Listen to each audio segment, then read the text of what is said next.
Hi, Piers. Well, thank you for that amazing introduction. I never normally get one that positive, so I'm very grateful. Thank you. This is the least they can say about you. First of all, welcome to Saudi Arabia. Thank you. I know it's your first time here. And very interesting that your first stop was at Al Awal Park Stadium to watch Cristiano Ronaldo in action. How was the experience? Well, as I've reminded everyone in Riyadh, the only reason Cristiano is playing here is because of me, because it was my interview with him when he left Manchester United that caused him to leave Manchester United, that allowed him to become available, which allowed Al Nassr here to sign him, and here he is. So I think the words you're looking for are "thank you, Piers." But he was great. I mean, I've known Cristiano a long time. He's a remarkable character. To me, he's the greatest football player that's ever lived. But more than that, he's an amazing role model. And I think you're seeing that in Saudi now, the impact he has on young people in encouraging them to not just play football, but to be fit, take care of themselves, work out. He's a great family guy. He's a great friend to have, very loyal guy. I think a number of things about him make him a perfect person to be an ambassador for sport here. And I think he's having a great time. People are having a great time watching him. The only complaint I said to him, Cristiano, look, I'm coming in on Saturday night. The first thing I'm doing is coming to watch you play. I want you to score a hat-trick and then dedicate it to me on TV. And he did actually score 3 goals, but 2 of them got disallowed. And the second one was an absolute belter. And you were like, you got robbed. He came off and I went, Cristiano, you were robbed, which he was. And it was an outrageous refereeing decision. So it's quite comforting to see you've still got bad referees in Saudi, but he should have got that goal. But it was great. I thought the whole experience of watching him play, what's happened to Saudi football here in the last 2-3 years since he came, unbelievable. Well, let me tell you, I had the privilege to have an interview with Cristiano Ronaldo. As a Saudi journalist, I really felt the genuine love and sense of belonging that he has for this country. And I'm pretty sure this is what he reiterates every time you speak to him he just about said his to me, experience look, in Saudi Arabia. He said, don't believe me, come and try it. Come and see it for yourself. And I would definitely, when I go back home, I've been here 4 days now, it's been an incredible experience to actually see firsthand the dynamism of the evolution of what's happened here. Has been remarkable. And I'm going to go back and tell people, look, just don't take my word for it. Get on a plane. It's only 6 hours from London. Get on a plane. Come and see Saudi for yourself, because what is happening here is truly breathtaking. The time is now and the place is Saudi Arabia. Like, frankly speaking, Piers, before coming here, what were your expectations and how did they compare with reality? Well, I think, look, the reality is, if you haven't come to Saudi Arabia before, your view of Saudi Arabia, whether it's you're in New York or London or wherever, will probably have been driven by quite negative media. That it's an oppressive place to come, that women are oppressed, and so on and so on. That's not been my discovery. And I know there's been a lot of changes in the last 10 years in particular. But just talking to women in Saudi, which I have been, whether it's people working in shops, whether it's people working in restaurants, whether it's yourself or others, I think the feeling of not just like hope and optimism, but the reality that you're now doing what you're doing. I mean, look at you, right? You groundbreaking. The first anchor, female anchor of the main news bulletin in Saudi Arabia, an amazing achievement. You've done it for nearly 6-7 years now.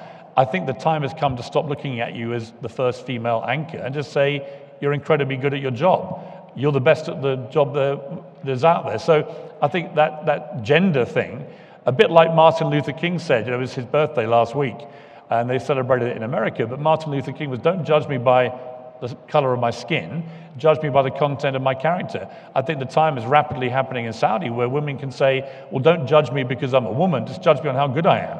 And I'm really sensing that.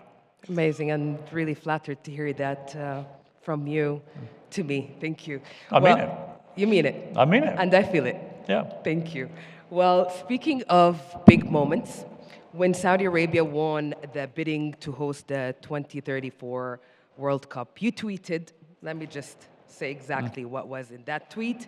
I can't face British journalists spending the next 10 years whining about Saudi Arabia getting the 2034 World Cup in the certain knowledge that, as with Qatar, they will all park their strong moral objections when the time comes and go on a 6-week jolly out there. Well, let me ask you, what led you to post that? And do you feel like it captured a sentiment that many won't say out loud? I think there's a lot of hypocrisy. I certainly felt it when Qatar got the World Cup, and you're getting the same kind of stuff again now that Saudi's been awarded the World Cup. Obviously, to me, it was ridiculous that the Middle East had not hosted a World Cup before. Why hadn't they, would be the question I would be asking. You're an amazing football-loving region of the world, and yet oddly had never had a World Cup awarded. So it was quite right and proper that Qatar got the World Cup. I have to say, having been to a few World Cups in my time, it was a brilliantly run tournament. Most people who went thought it was the best World Cup they'd attended.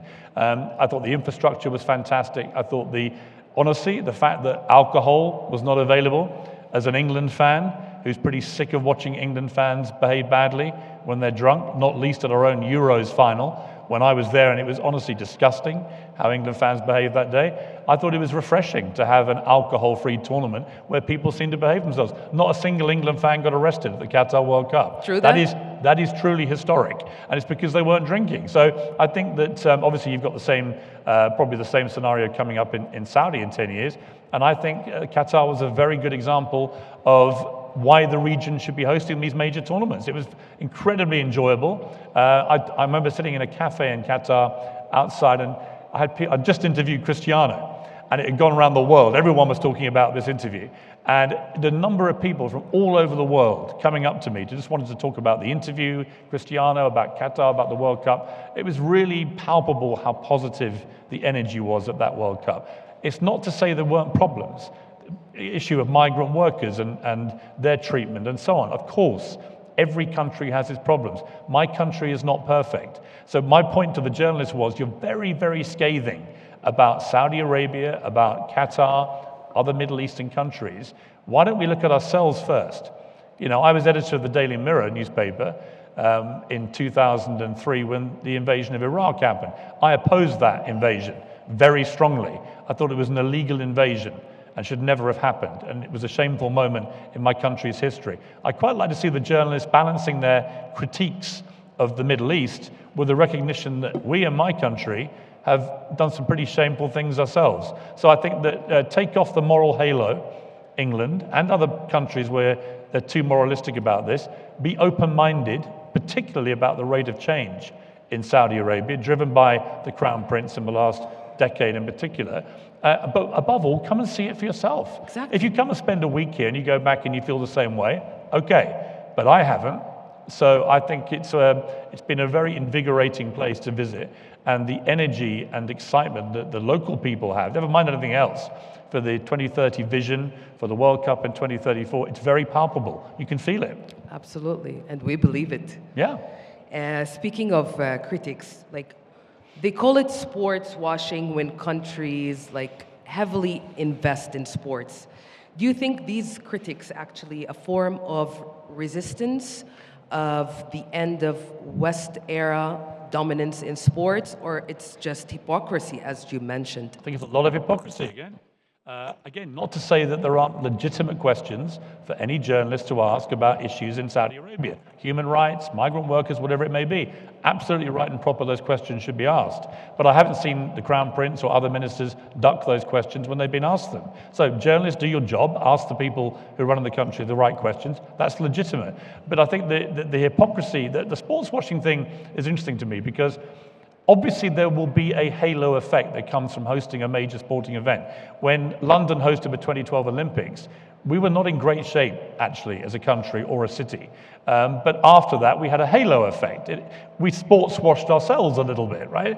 And I think that when it comes to Saudi Arabia, to me, anyone who comes here and talks to enough people, clearly the motivation for the massive investment in sport, entertainment, and tourism is based around the fact that you have a recognition that the oil revenues are depleting and you need to have a new form of revenue going forward. Transformation. You also have, pretty uniquely, this extraordinary population where 70% of the people here are under 35. Only 4% of people in Saudi Arabia are over 65. These are extraordinary statistics. I mean, in England, I can't remember what the numbers are, but we have a lot more old people and a lot fewer young people. And I think that your young population They're embracing this. They want more sport. They want more entertainment. They want to see tourists here.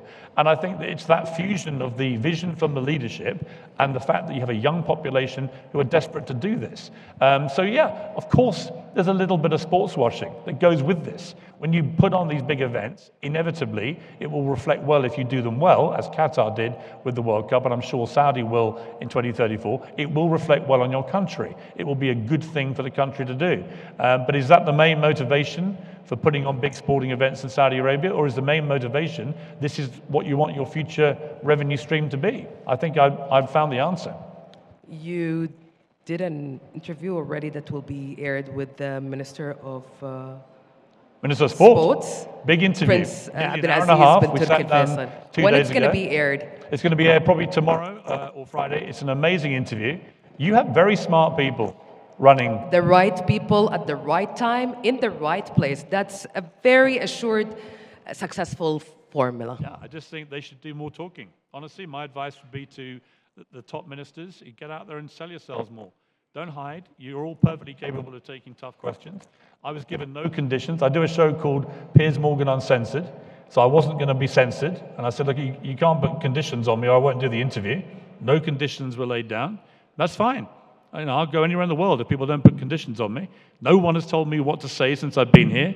I got told no notes about this. You didn't say to me, Piers, you better stay away from this, that. Same here. I'm allowed to. No one told me what to ask No, and you. honestly, you know me well. I probably wouldn't have listened if I had been told. So I just think that the more that I hear from people at the top in Saudi, the more impressive they come over. And my interview with the sports minister in particular, if you watch that, I think he's a very impressive guy. And his vision for sport and why you're investing so heavily in sport and the impact it's had, not just obviously in attracting the best athletes in the world, but in the grassroots up, how you're encouraging your young population to want to get healthy, to get fit, to play sport, to succeed, to win. I think that's an amazing message for young people. Absolutely. You've got this young population. Get them out there. Become kings of the world in sport. What was the greatest moment in modern Saudi Arabian history? Probably when you beat Argentina in the World Cup. Yeah, tell me about it. I mean, you beat the team that became world champions. And I did say to the sports minister, is your dream in 2034 that Saudi Arabia wins the World Cup? And obviously he said yes. And I said, and is your dream that they would beat England or Egypt in the final? I won't ruin the suspense, but it was a great answer. Yeah, but honestly, that's a great teaser. But all the ministers I've met have been very impressive, and I think they talk about the vision, the plans in a very effective manner. And my only advice to them is get out there and talk more. And if it means you take a few tough questions, so what? Yeah, they're just doing the right thing, nothing to hide here. You can ask me anything you want right now. I mean, This is what I'm doing right now. Well, that's the big thing, Piers. This is just the beginning of what Saudi Arabia is really thriving for. And at the heart of it all, there's Saudi Vision 2030 that's actually reshaping everything and rewriting the narrative and the story, the future of this ambitious nation. Now, what is your take on a vision on such a scale? Honestly, it's breathtaking. I went down to Diriyah yesterday, and Jerry, birthplace of the great Jerry, showed me around the models for the plans. For Did he Diriyah. greet you doing that? He did. There is only one Unity. Diriyah in the Unity. world of many. But I loved it, and actually the picture of all of them together all doing that was very effective. But the model, I mean, the fact there's 3 models anyway, and you start with the small one, then you get the bigger one, then you get the really big one. The master plan. And then he gets his iPad out, and then they start playing around, everything starts to move. It was incredibly impressive. But it was when he said to me, I've got a home in Beverly Hills. And it's when Jerry said to me, you realize the scale of this is exactly the same in size as Beverly Hills. And at that point, I was like, wow. But he said something else to me that was really interesting, that the Crown Prince, who's obviously the driving figure for the whole thing, that the amount of hours he spent just with Jerry, going over little details, ringing him in the middle of the night, 2, 3 o'clock in the morning, I've had an idea, can we make this work? If the person at the top whose vision it is, if His Royal Highness is driving this in the way that he is, it goes down, right down.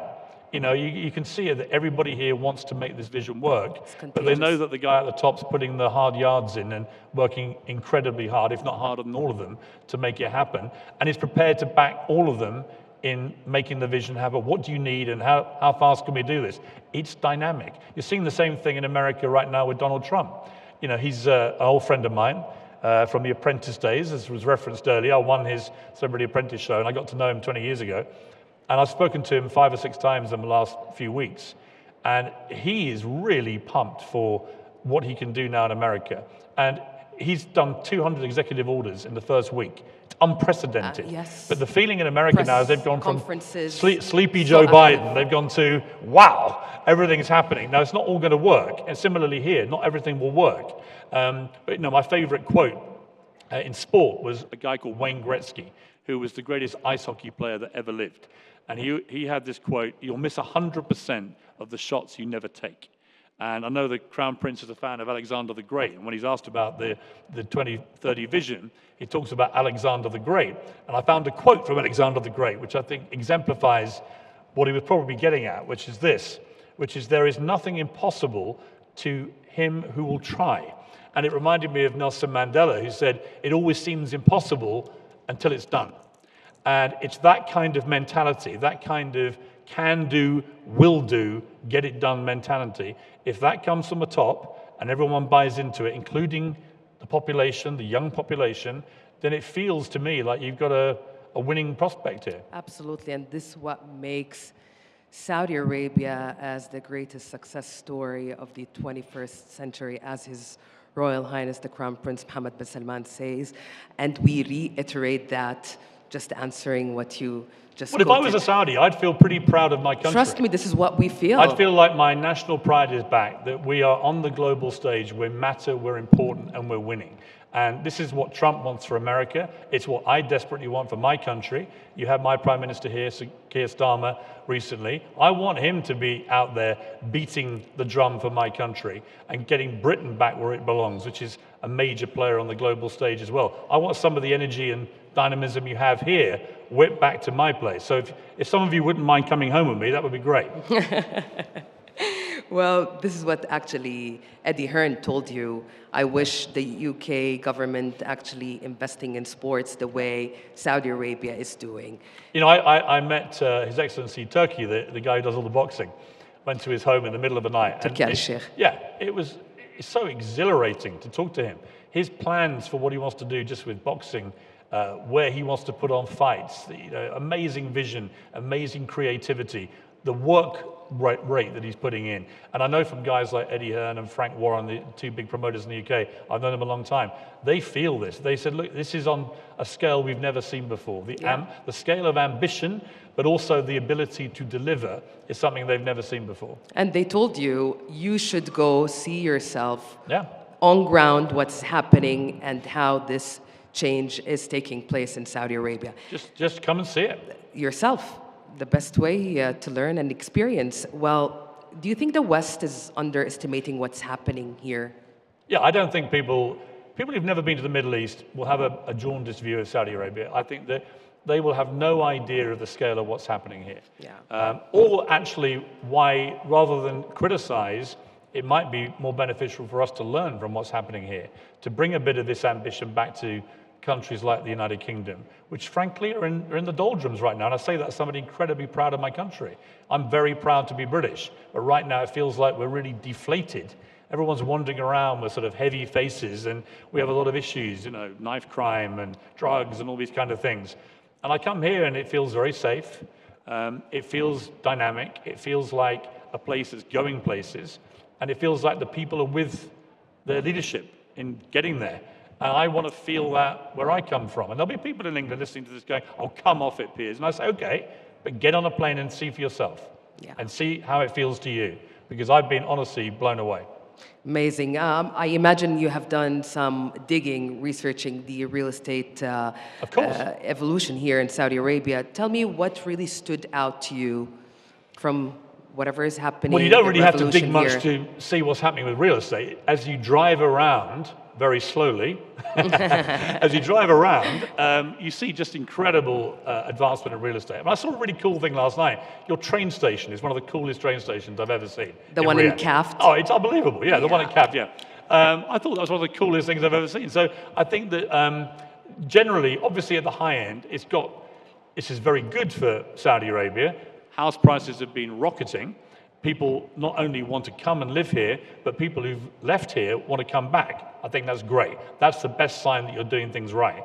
But obviously, at the same time, you don't want to price out your average Saudi Arabian family. What you want to do is have affordable housing for people so that they can be part of this. And I know that I sat next to the housing minister last night over a very pleasant dinner, and I know everyone's aware of this and working very hard to do that. I think that's really important. And honestly, like I said, the only criticism I've got is if you're going to have a bigger population rising by several 100,000 every year, sort the traffic out. Yeah, tell me about it. It's a struggle, and the struggle is real. Well, you want people to get around and be able to see all the great things that Riyadh has to offer, or to get out and go further. But I see this in so many cities. Los Angeles, you can't drive there between 3 and 7 o'clock, and it's ridiculous for a city like that. And I think that it's the same when you see it. And that was a desert city, obviously, 100 years ago.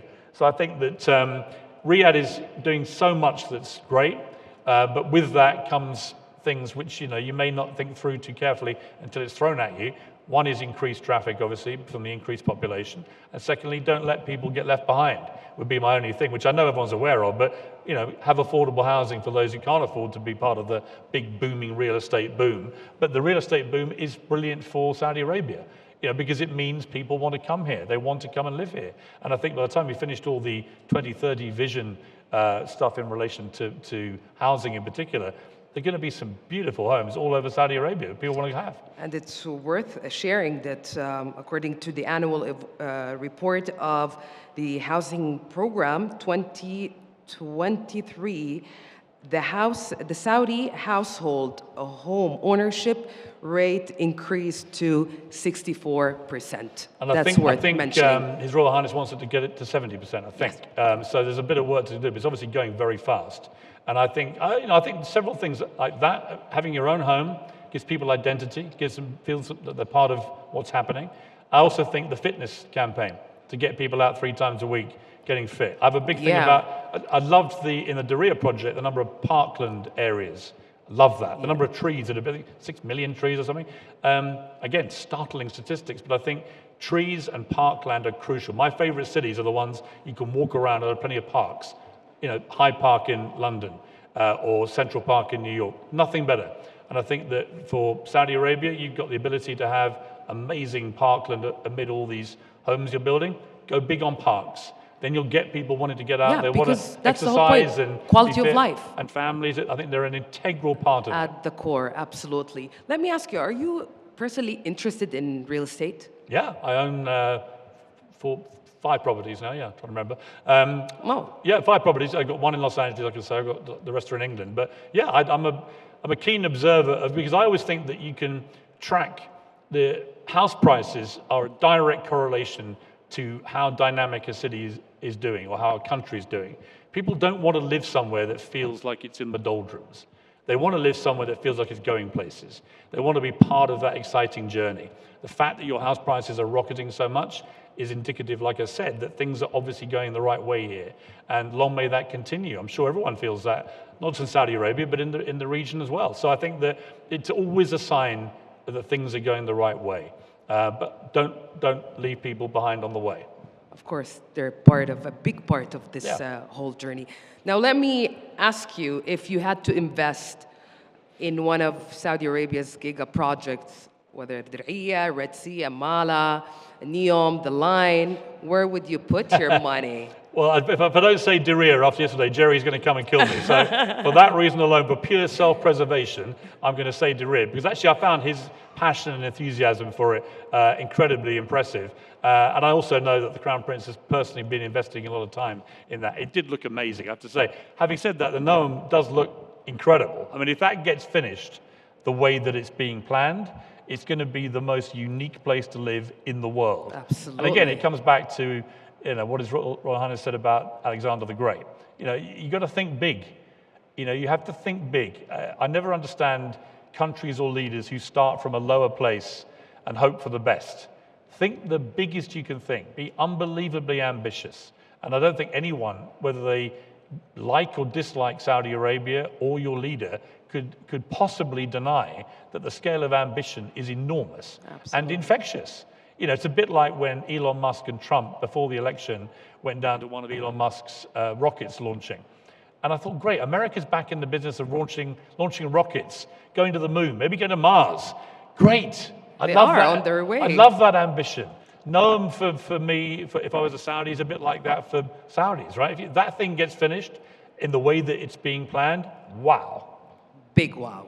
Well, you could get from one end to the other, I'm told, in 20 minutes. Yeah. Which, coincidentally, it took me 20 minutes to get around the corner last night from No my hotel. roads, no cars, no emissions. There you go. There's the answer to the traffic problem. Yeah, trust me. It's a solution for everything or every challenge actually happening in current urban living and development. So if we're going to talk about the line, it's a city coming from the future to the future. Now, let me ask you this. Would you imagine yourself living in such a city? And if yes, what is your biggest expectation living in such a cognitive city? It's got to work. That's it. I have one requirement. I'm very easily pleased. Like I've been staying at the St. Regis Hotel, the new 5-star hotel. Fantastic. You know why? Everything works. The showers work. They're not, you don't have got to pass a Mensa test to work out how they turn on and off. The room service is fantastic. I put some clothes in. They came back in 4 hours, immaculate. I like things to work. So the Noam project is unbelievable, futuristic, scientific brilliance. It's the most groundbreaking thing I've probably ever seen in terms of a potential housing project.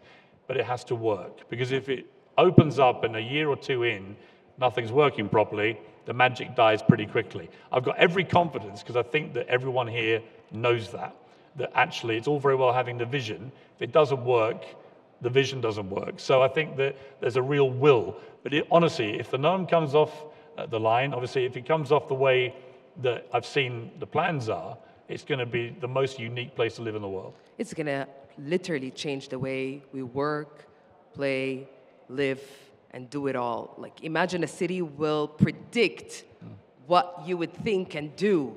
Like, it's going to be, I think, the first cognitive city in the world. And yeah, well, it's pretty exciting. You should visit one day and see yourself on ground. I'd love to, yeah. My only requirement, if I live there, I just want to have a big screen that gives me every Arsenal match. If you do that, I'm happy. That's all. I'm very easily pleased. Good English tea, Yorkshire Gold English tea, and Arsenal football matches, I'm happy. Actually, one of the audience came to me before coming on stage and he said, please ask Piers, is Arsenal a good team or Tottenham? Well, Tottenham obviously are our bitter rivals. I won't say what I really think about Tottenham. My dad's a Tottenham fan, but I won't say what I really think.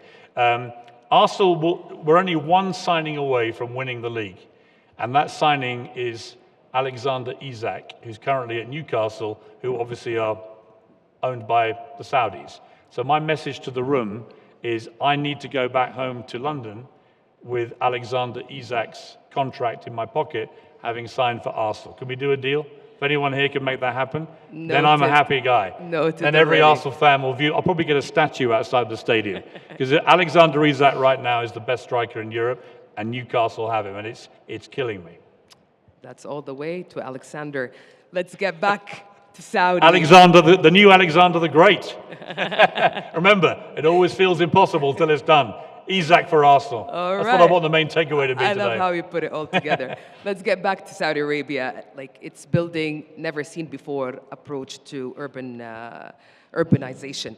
Do you think this is where the world should be leading or heading to? Or this is just Saudi Arabia daring to dream bigger than any other nation? Yeah, I think you've got to dare to dream. You know, I remember JFK, you know, back in the 60s when he became president of America, talking about, you know, wanting to dream, to go to the moon, and America did, and it was an amazing thing. I remember watching it. I was 5 or 6 years old when man landed on the moon.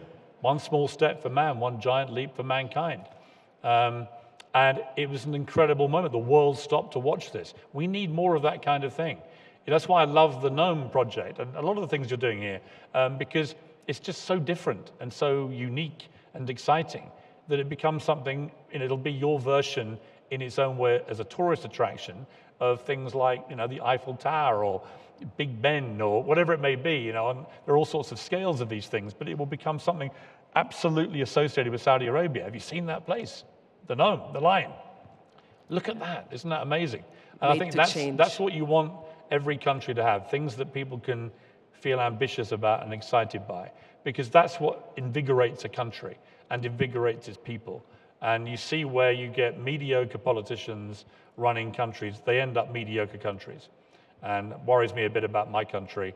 We've had a succession of mediocre governments, and we're in a bit of a mess. And I want them to be a little bit more dynamic, like you guys are here. Let's be more optimistic looking Yes. into the future. Well, I think our allocated time is almost done. Let me culminate this great conversation with one question. If you would imagine yourself like having an interview one-to-one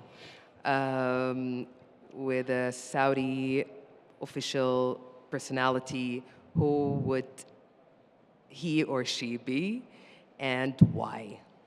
Well, I think it's probably fairly obvious. The person I'd most like to interview is your Crown Prince, His Royal Highness. All of us. I hope if he's watching this, he listens to what I've said about his country and agrees to an interview on Piers Morgan Uncensored. The Crown Prince Uncensored. Wouldn't that be an amazing interview? So I feel if he's jealous watching already. I think that, no, I actually think if you're going to do an interview with anyone, then the leader of a country going through such an ambitious time as Saudi Arabia right now, that's the interview everybody wants. And I've interviewed 5 American presidents, 10 British prime ministers, Nelson Mandela, the Dalai Lama. I mean, I've interviewed pretty much every film star, every singing star. I've shared a London taxi with Beyonce, all of these things. So I think I've put the hard yards in. I've come here. I'm ready for the big interview. So if you put a good word in for me, I'd appreciate it. Ready and lucky as well. I'm sure he would admire my ambition, His Royal Highness, in wanting to interview him. And will reward me, I'm sure, with an interview. You're a lucky one if this happened, really. Well, thank you so much, Piers. My pleasure. And congratulations to you. Thank you. Because you've been a real trailblazer for, I think, the women in the media here. And you've taken it to a place now where people don't look at you and say, well, she's a great female journalist. They say, she's a great journalist. That's where you want to get to. That's when you get true equality. And I think you're a major part of what's happening here, so that's great. I'm really flattered and honored to hear this from you, you know, just feeling part of the change that's happening and you want to see in your country. It's nothing tops that. So thank you so much. And it's been my pleasure having and navigating this conversation with you. And big things are coming here. We look forward to welcoming you back again very soon. I will not tell you World Cup way before that. I've already booked my tickets. No, I'll definitely be back. I think this is, I can't believe I left it this long. I'm nearly 60 years old, never been to Saudi Arabia. Young forever. It was a terribly remiss of me, and I apologize, but I will be back because it's great. To a point, you will feel it's your second home, and you're always welcome. Thank you so much, Piers. Thank you. Ladies and gentlemen, a big round of applause. Thank you so much for your time. Thanks very much. Very fun. Please stay.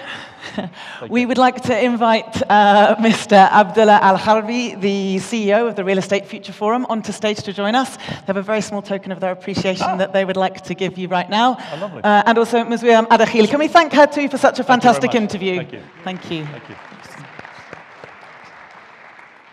Thank you. Thank you very much. Thank you. Thank you very much. Thank you very much. I greatly appreciate it. Thank you very much.